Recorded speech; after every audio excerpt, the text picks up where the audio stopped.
ये बॉक्स है, बॉक्स के अंदर बहुत सारे एलिमेंट्स, पेन, सीजर और मार्कर और अनदर पेन, ये हम डालें। बहुत सारे आइटम इस बॉक्स के अंदर हमने डाल लिए और उसके बाद हम इन एक एक को निकालें और इन्हें अलग बॉक्सेस में डालें और अनपैक करें। ठीक है, तो इसी को डीस्ट्रक्चरिंग कहते हैं।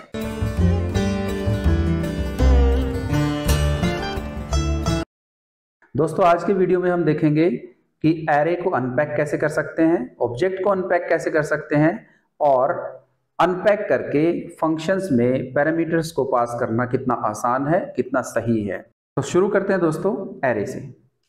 हम लोगों ने बेसिकली एक एरे लिया जिसमें कुछ नंबर्स लिए, कुछ ऐसे। दोस्तों हम लोग चाहते हैं कि इन एलिमेंट्स को अलग अलग नाम दें, तो मैं ऐसे कह सकता हूं यहां पे कि let first is num array 0 and let another is num array 1। अब हम इनको अगर लॉग करके देखें तो यहां पे मेरे पास फर्स्ट और अनदर की कोई वैल्यू मिलेंगी। देखिए ये हमारा आउटपुट है दोस्तों, 11 और 22। अगर ये तीन लाइन लिखने की बजाय मैं इसी चीज को, देखिए जरा मैं यहां पे इसको कमेंट करता हूं और बहुत आसानी से हम लोग ऐसा बोलते हैं कि लेट, ये एक एरे बनाया और यहां पे फर्स्ट लिखा और फिर अनदर लिखा और इसके अंदर हमने कहा कि num array। तो पहले दो एलिमेंट्स को दोस्तों ये उठाएगा और फर्स्ट में और अनदर में डाल देगा और ये हमारी आउटपुट आ गई सामने। तो ये हुई अनपैकिंग एरे की। अगर हम लोगों को बाकी के एलिमेंट्स को भी देना है तो यहाँ पे और भी वेरिएबल्स मैं दे सकता हूँ, जैसे कि थर्ड, फोर्थ। तो इस तरीके से फिर इनको मैं प्रिंट भी करा सकता हूँ। यहाँ पे आप देख रहे हैं और ये प्रिंट होते हुए मेरे पास ये रिजल्ट्स आ गए दोस्तों। अब ऐसा भी है कि अगर इसके अंदर बहुत सारे एलिमेंट हैं और बाकी के एलिमेंट्स मैं किसी और वेरिएबल में प्रिंट कराना चाहता हूं, जैसे कि देखिए बड़े ध्यान से, तो दोस्तों हमारे पास एक बहुत अच्छा ऑपरेटर है। मैं यहां पे कोमा करके डॉट डॉट डॉट 3 बार और फिर रेस्ट कर दूं और इस रेस्ट को यहां पे मैं कंसोल लॉग करूं तो आप देखिए रेस्ट के अंदर क्या आएगा दोस्तों, बहुत इंटरेस्टिंग होने वाला है। और ये सारे एलिमेंट्स, जितने भी बचे हुए एलिमेंट्स थे, ये सारे के सारे रेस्ट के अंदर आ गए। तो ये रेस्ट ऑपरेटर है यहाँ पे। खैर इसके बारे में एक अलग वीडियो बनाएंगे, ये हमने आपको जस्ट इंट्रोडक्शन में दे दिया।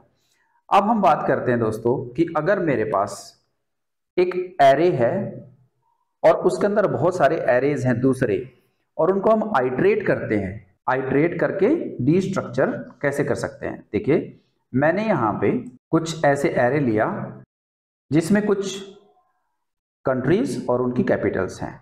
अब यहां पे मैंने फॉर ऑफ लूप से हम आइट्रेट कर सकते हैं एरे के अंदर, और यहां पे मैंने कहा कि फॉर लेट, और एक एरे यहां बनाया जिसमें मैंने लिखा पहले कंट्री और कैपिटल, और फिर मैंने कहा ऑफ, जो एरे का मेरे पास नाम है कैपिटल एंड कंट्रीज, और यहां पे मैंने लॉग करके देखा दोस्तों, किसको, सिर्फ कंट्रीज को मैं कर लेता हूं।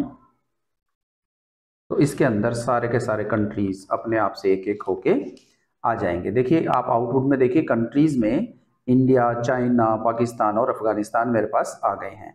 अगर यहाँ पे कैपिटल दूं मैं इसके साथ एंड कैपिटल, तो क्या आएगा दोस्तों कंट्री के साथ। अगर मैं कैपिटल भी देता हूं तो ये आंसर मेरे पास आ जाता है कि India new Delhi, China Beijing और पाकिस्तान लाहौर, अफगानिस्तान काबुल। ये सारी की सारी मेरे पास एंट्रीज आ जाती है। हमने यहाँ देखा कि एरे को किस तरह से डिस्ट्रक्चर कर सकते हैं और फिर एरे को आइट्रेशन करके किस तरीके से हम डिस्ट्रक्चर कर सकते हैं। अब हम बात करेंगे दोस्तों कि किस तरीके से हम लोग किसी भी ऑब्जेक्ट को डिस्ट्रक्चर कर सकते हैं। ठीक है, मैंने एक ऑब्जेक्ट यहाँ पे लिया और उस ऑब्जेक्ट का नाम मैंने रखा क्यूबॉइड, जिसमें लेंथ, ब्रेड्थ और हाइट 3 चीजें मैंने ले ली। अब इसे डिस्ट्रक्चर करते हैं किन्हीं वेरिएबल्स के अंदर। कैसे?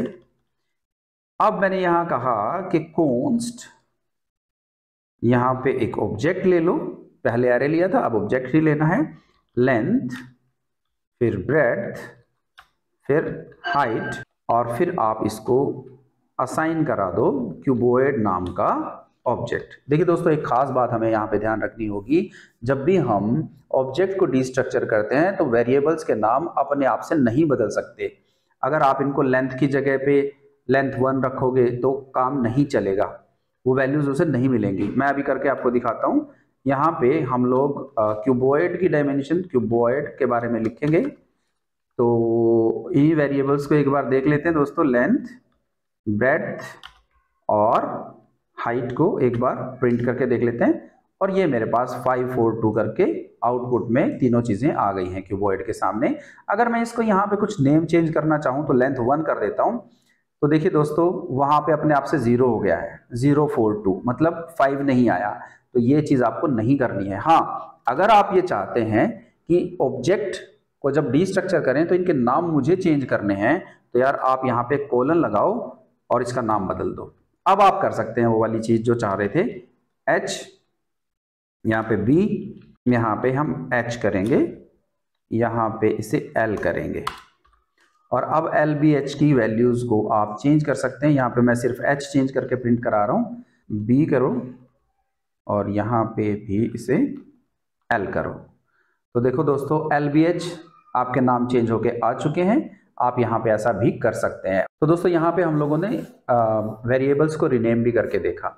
अब जरा हम देखते हैं कि अगर इसी के अंदर मैं एक और एक्स्ट्रा कोई वेरिएबल दूं तो क्या होगा। मैंने कहा कैसे, ऐसे ही कोई डायमेंशन दे दी डिम करके, और डिम में यहाँ पे मैंने इसको प्रिंट करने की कोशिश की तो वो कहेगा कि भाई मेरे पास डिम नाम की कोई चीज़ नहीं है, तो अनडिफाइंड दे देगा वो उसको। ठीक है। अगर मैं यहाँ पे ज़रा दोस्तों डिम को कोई वैल्यू देना चाहूँ तो वो कहेगा कि अब हाँ, मुझे मिल गया ये डिम वेरिएबल और इसकी वैल्यू 9 है। तो इस तरीके से भी आप दे सकते हैं। तो अब हमने देखा कि किसी भी ऑब्जेक्ट को डिस्ट्रक्चर हम कैसे कर सकते हैं। अब आइए दोस्तों देखते हैं कि जैसे हमने एरे को आइटरेट करते हुए डिस्ट्रक्चर किया था, ऑब्जेक्ट को भी आइटरेट करते हुए डिस्ट्रक्चर कर सकते हैं क्या? बिल्कुल कर सकते हैं। देखिए कैसे। हम लोगों ने एक एरे लिया ऑब्जेक्ट्स का, जिसमें हमने नेम, जेंडर और एज ले लिया, 3 लोगों का। अब हम इसे आइटरेट करते हैं दोस्तों और देखते हैं किस तरह से डिस्ट्रक्चर कर सकते हैं। फॉर ऑफ लूप लगाएंगे यहाँ पे भी, क्योंकि एरे है। तो मैं यहाँ पे कॉन्स्ट, और जब डिस्ट्रक्चर करेंगे तो किसको डिस्ट्रक्चर कर रहे हैं? ऑब्जेक्ट को। तो सिंबल किसका आएगा? ऑब्जेक्ट का ही। तो यहाँ पे किस किस एलिमेंट को लेना है आपने? नेम को और जेंडर को हम यहाँ पे ले लेंगे ऑफ, और फिर आप लिखेंगे कि आपके एरे का नाम क्या है? स्टूडेंट्स। और यहाँ पे आप लोग डायरेक्टली इन चीजों को प्रिंट करा सकते हैं, जैसे कि नेम्स आर लाइक दिस। तो मैं नेम को यहाँ पे दे सकता हूँ। देखिए दोस्तों, नेम सत्यवान, नेम कनक और नेम कोमल, तीनों चीजें मेरे पास यहाँ पे प्रिंट होके आ गई हैं। तो आप नेम के बाद जेंडर भी यहाँ पे प्रिंट करा सकते हैं। देखिए दोस्तों, ये चीज जो है हमारे पास प्रिंट होके आ गई है, लेकिन इसका एक खास यूज मैं आपको बताता हूं।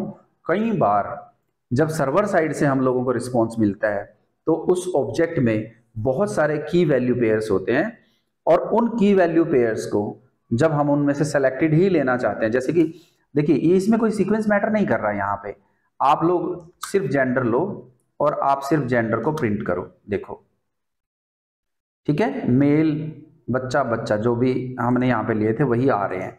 तो दोस्तों, मैं यहाँ पे ये बताना चाहता हूँ कि जब भी हम कोई भी एपीआई फैच करते हैं, आपको पता चलेगा आने वाले टाइम में, जब भी सर्वर से हम रिस्पॉन्स लेते हैं तो ऑब्जेक्ट की फॉर्म में लेते हैं, और वहां से जो ऑब्जेक्ट मिलता है उसमें कई बार 10 एलिमेंट होते हैं, की वैल्यू पेयर्स होते हैं। तो उनमें से जब भी कोई पर्टिकुलर की एलिमेंट हमें लेना पड़ता है, उसको हम डायरेक्टली यहाँ पे ले सकते हैं डिस्ट्रक्चरिंग के थ्रू। ये इसकी इंपॉर्टेंस है दोस्तों। ठीक है, आने वाले टाइम में जब हम प्रोजेक्ट कर रहे होंगे ये आपको बताएंगे। नेक्स्ट हमारा टॉपिक है कि फंक्शन के अंदर किसी भी ऑब्जेक्ट को हम कैसे पास कर सकते हैं, और ऑब्जेक्ट को हम डिस्ट्रक्चर किए बिना पास करें तो क्या होगा, और ऑब्जेक्ट को डिस्ट्रक्चर करेंगे तो क्या होगा। देखिए पहला एग्जांपल लेते हैं, without destructuring. Function taking object without destructuring, है ना। देखते हैं पहले क्या होता है। मैंने यहाँ पे एक बहुत ही सिंपल सा एक ऑब्जेक्ट ले लिया, जिसमें हम लोग कुछ मेजरमेंट्स लेते हैं मीटर्स के नाम से, और फिर मैं एक फंक्शन बनाता हूं दोस्तों। इस फंक्शन को मैं कहता हूं कि ये मेरा पैरामीटर्स को कैलकुलेट करेगा। ठीक है, तो इसके अंदर मैं कोई भी वेरिएबल दूंगा जिसमें एक रेक्टेंगल मैं इसके अंदर मान लो देने वाला हूं। तो यहां पे मैं कहूंगा कि भाई तू रिटर्न कर देना। क्या रिटर्न करेगा? ये रिटर्न करने वाला है मेरे पास 2 स्टार और अंदर रेक्टेंगल की हाइट और रेक्टेंगल की विड्थ को ऐड कर देगा। ये तो मैथमेटिक्स का फॉर्मूला है, आपको पता ही होगा। ऐड करके मुझे भेज देगा और फिर मैं इस फंक्शन को कॉल कर लेता हूं दोस्तों, पैरी करके, और इसके अंदर क्या भेज रहा हूं? ऑब्जेक्ट। ऑब्जेक्ट कहां है? ये रहा, मीटर के नाम से, METER। अब जरा ध्यान से देखिए, जब ये मेरे को ये चीज रिटर्न करेगा तो उसके लिए मुझे कुछ ना कुछ चाहिए भाई। ठीक है ना, यहाँ पे पैरीमीटर करके मैं एक वेरिएबल ले लेता हूं जिसके अंदर ये डाल रहा हूं। ठीक है, अब देखते हैं जरा इसको लॉग करके कि भाई पैरीमीटर क्या मुझे मिला है। ठीक है दी, पैरीमीटर आपने यहाँ पे डाल लिया और आप देखो पैरीमीटर मिला आपको 110, जो कि इतना ही बनता है ना, 32 और 23 को जोड़ेंगे 55 बनेगा, और जोड़ के फिर 2 से गुना करेंगे 110 बनेगा। तो यहाँ पे ये एग्जाम्पल हमने देखा कि एक ऑब्जेक्ट को लिया, उस ऑब्जेक्ट को हमने एक फंक्शन में पास किया रेक्टेंगल से। देखिए यहाँ पे ये पास कर रखा है, मीटर नाम का ऑब्जेक्ट पास कर रखा है, फिर ये चला जाएगा रेक्टेंगल में, और rectangle dot length, rectangle dot width, और ये रिटर्न मुझे करेगा। अगर मैं इसी ऑब्जेक्ट को डीस्ट्रक्चर करके पास करता दोस्तों तो क्या होता, देख लेते हैं। देखो फंक्शन मैंने बनाया और इसका नाम रख लिया दोस्तों पैरी2, और यहां पे इसको मैं डीस्ट्रक्चर कर रहा हूं। कैसे? हाइट और विड्थ को लेके। अब मेरे को यहां पे इतना सारा लोचा लिखने की जरूरत नहीं है कि मैं रिटर्न के अंदर 2 स्टार और ये रेक्टेंगल डॉट और फलाना डॉट लिखूं, ये मुझे लिखने की जरूरत नहीं है। आप सीधा ही यहाँ पे हाइट प्लस विड्थ डालिए और आपका काम हो गया। ठीक है, अब आप इसको जरा कंसोल लॉग करके देखेंगे और मैं डायरेक्ट ही यहाँ पे फंक्शन 2 करा देता हूं। ठीक है ना, विद डीस्ट्रक्चरिंग। तो इसके अंदर हम लोग यहाँ पे पैरी2 और डायरेक्ट ही क्या करेंगे दोस्तों, मेरा मीटर नाम का जो ऑब्जेक्ट था वो पास करा देंगे, और यहाँ पे देखेंगे आप फंक्शन 2 विद डीस्ट्रक्चरिंग में भी मेरा आंसर सही आ गया है। लेकिन अब जरा दोनों को कंपेयर करके देखो यार, पहली बार में हमने ये लिखा था, यहाँ पे सिर्फ एक, इस ऑब्जेक्ट के अंदर 2 ही वेरिएबल थे, अगर 10 हो तो मुश्किल पड़ जाएगा ना। और फिर एक और बात है कि इस ऑब्जेक्ट के अंदर कोई एलिमेंट में फिर से ऑब्जेक्ट हो तो, है ना, थोड़ा मुश्किल पड़ेगा। तो हम लोग इसे देखते हैं और ये बहुत अच्छे तरीके से, बड़े सिंप्लीफाइड तरीके से क्लीनली कोड लिखने में मेरी हेल्प करता है, और अच्छे से मुझे ये चीज समझ में भी आती है। अब इसका जरा एक फायदा भी देख लेते हैं दोस्तों। मैं यहाँ पे 2 वेरिएबल लेता हूँ, AA और BB, जिसमें एक में 10 और दूसरे में 20 है। मैंने यहाँ पे एक एरे बनाया जिसमें AA और BB को मैंने कुछ पलट के लिख लिया। कैसे? BB और AA। अब मैं जरा इनको कंसोल लॉग करके देखता हूं यहाँ पे, तो देखते हैं मेरा आंसर क्या आता है। ये आपस में स्वैप हो चुके हैं दोस्तों। तो जावास्क्रिप्ट में डीस्ट्रक्चरिंग के थ्रू 2 वेरिएबल्स की वैल्यू को स्वैप कराना इतना आसान हुआ कि बिना थर्ड वेरिएबल लिए हमने इसको स्वैप करा लिया। तो ये डीस्ट्रक्चरिंग की एक और इम्पॉर्टेंट चीज़ है। तो दोस्तों अगर हम इस पूरे वीडियो को अगर हम कंक्लूड करें तो आज हमने देखा कि एरे को किस तरह से डीस्ट्रक्चर किया जा सकता है और अलग अलग एलिमेंट्स को इंडिविजुअल वेरिएबल्स को असाइन किया जा सकता है। फिर आइट्रेट करके हम किस तरह से फैच आउट करके उनको वेरिएबल्स में असाइन कर सकते हैं। फिर हमने ऑब्जेक्ट को डीस्ट्रक्चर किया, अनपैक किया, और ऑब्जेक्ट को देखा कि फंक्शन में अगर डीस्ट्रक्चर ना करें तब ऑब्जेक्ट को पास करने से क्या होगा, अगर डीस्ट्रक्चर करके ऑब्जेक्ट को पास करें तो कितना फायदा है। और फिर हमने एक यूसेज भी देखा कि किस तरीके से हम लोग स्वाइप कर सकते हैं 2 वेरिएबल्स को विदाउट टेकिंग थर्ड वेरिएबल। तो दोस्तों आज के लेक्चर में इतना ही, आज के वीडियो में इतना ही। मिलते हैं दोस्तों कल के वीडियो में। Have a nice time, take care, bye bye.